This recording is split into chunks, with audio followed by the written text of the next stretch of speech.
ನಮ್ಮ ಗೂಫಿದು ನಿದ್ದೆ ನಡೆದೈತೆ ನೋಡ್ರಿ ಫ್ರೆಂಡ್ಸ್. ಚೆಂದಾಗಿ ಎಗ್ಳಾಗ ಎಣ್ಣೆ ಹಚ್ಕೊಂಡು ಚೆಂದಾಗಿ ಸ್ನಾನ ಮಾಡ್ತೆ. ಸ್ನಾನ ಮಾಡಿ ಊಟ ಮಾಡಿ ನಮ್ಮ ಸಾಯವರು ಮಲ್ಕೊಂಬಿಟ್ಟಾರೆ. ಈಗ ಜೋರು ನಿದ್ದತ್ತೈತೆ. ಎ ಸಿ ಬೇಕು. ಹೊರಗೆ ಬಿಸಿಲಿತ್ತು, ಒಂದಿಟ್ಟು ಆರ್ಲಿ ಅಂಥೇಳಿ ಬಿಸಿಲಿಗೆ ಕಟ್ಟಿದ್ರೆ ಒದರಿದ ಯಾವಾಗ ನಾನು ಒಳಗೆ ಕರ್ಕೊತೀರಿ ಅಂಥೇಳಿ ಮತ್ತೆಲ್ಲ ಒಣಗಿಸಿದ ಮೇಲೆ ಪೌಡ್ರ್ ಹಾಕಿ ಈ ಕೂಸಿನ ಜೋಪಾನ ಮಾಡ್ದಂಗೆ ಮಾಡ್ಬೇಕು. ಈಗ ಕೂಸು ಬಂದು ಈಗ ಒಳಗೆ ಮಾಡ್ಕೊಂಡೈತಿ ನಮ್ಮ ಕೂಸು. ಕೂಸು ಇನ್ನು ಊಟಕ್ಕೆ ಕೇಳ್ತೈತ್ರಿ. ಅವಾಗ ಮತ್ತೆ ಇದಕ್ಕೆ ಊಟಕ್ಕೆ ರೆಡಿ ಮಾಡ್ಬೇಕು. ಹೆಂಗೆ ಬಿದ್ದಾನೆ ನೋಡ್ರಿ ಇವ. ಇಲ್ಲಿ ಬಿದ್ದಾನ ಗೂಫೆಪ್ಪ. ಅಲ್ಲಿ ಹೊರಗೆ ಅವ್ರ ಅಪ್ಪ ಬಿದ್ದಾನ. ಅವನದು ಜಳಕ್ಕಾಗೈತಿ. ಅವ ಇಲ್ಲಿ ಬಿದ್ದಾನ. ಅವ ಸುಬ್ಬ ಇಬ್ಬರು ಒಬ್ರಿಗೊಬ್ರು ಆಗಿ ಬರೋದನ್ರಿ ಅವ್ರಿಗೆ ಸ್ವಲ್ಪ. ಇದೆಲ್ಲ ಗೂಫಿ ಒಂದು ಲವ್ ಮಾಡಕ್ಕೆ ಹೋಗೈತಿ. ಆದರೆ ಯಾಕೋ ಚಾರ್ಲಿ ಒಟ್ಟು ಜಲಸೈತಿ ನೋಡ್ರಿ ಅದ್ರ ಬಗ್ಗೆ. ಅದು ಎದಕ್ಕಂತ ನನಗೂ ತಿಳಿಯವಲ್ತು.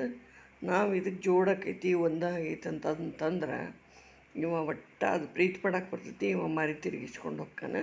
ಇವ ಸ್ವಲ್ಪ ಪೊಸೆಸಿವ್ ಅದಾನ ಪ್ರಾಬಬ್ಲಿ. ಅಂದರೆ ಒಟ್ಟು ಎಲ್ಲರೂ ತನ್ನ ಪ್ರೀತಿ ಪಡ್ಬೇಕು, ತನಗೆ ಫಸ್ಟ್ ಪ್ರಿಫರೆನ್ಸ್ ಕೊಡ್ಬೇಕು. ಊಟಕ್ಕೂ ಇವನ್ನ ಫಸ್ಟ್ ಕೊಡ್ಬೇಕು, ಇವನ್ನ ಫಸ್ಟ್ ಕರಿಬೇಕು. ಅವ್ನು ಫಸ್ಟ್ ಕರೆದ್ರೆ ಇವ ಊಟಕ್ಕೆ ಬರೋದಿಲ್ಲ ನೋಡ್ರಿ. ಚೆಟ್ಕೊಂಡು ಅಲ್ಲೇ ನಿಂತಿರ್ತಾನೆ. ಮತ್ತು ಇವ್ನು ರಂಬಿಸ್ಬೇಕು. ಅಪ್ಪಿ ಬಾಪಿ ತಿನ್ನಪ್ಪಿ ಅಂತ. ಆಮೇಲೆ ಹಂಗೆ ಕೆಳಗೆ ಅವ್ನ ಬೌಲ್ನಾಗ ಹಾಕಿಟ್ರೆ ತಿನ್ನಂಗಿಲ್ಲ. ತುತ್ತು ಮಾಡಿ ತಿನ್ನಿಸ್ಬೇಕ್ರಿ. ಹೋಗಿ ಆ ದಿವಾನ್ ಬುಡಕ್ಕೆ ಕುಂದಿರ್ತಾನೆ ಶೆಟ್ಕೊಂಡು. ಮತ್ತು ನಾವು ರಂಬಿಸಿ ಬಾಪಿ ಹಂಗೆ ಮಾಡೋಳಪ್ಪಿ ಅಂತ ಅಂದಮೇಲೆ ಇವಂದು ಊಟ ಚಾಲೂ ರೀ.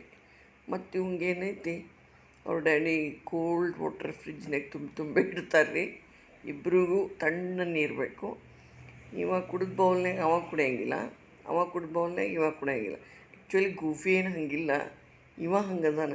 ತನ್ನ ಬೌಲ್ನಾಗ ಯಾರೂ ಮುಟ್ಟಬಾರ್ದು, ಮಡಿ ಮಾಡ್ತಾನೆ ರೀ ಇವ ಗೂಫೆ. ಇದು ಚಾರ್ಲಿ ಒಟ್ಟು ಅವ್ರ ಮಗನ ಸೇರೋದಿಲ್ಲ ರೀ ಪಾಪ.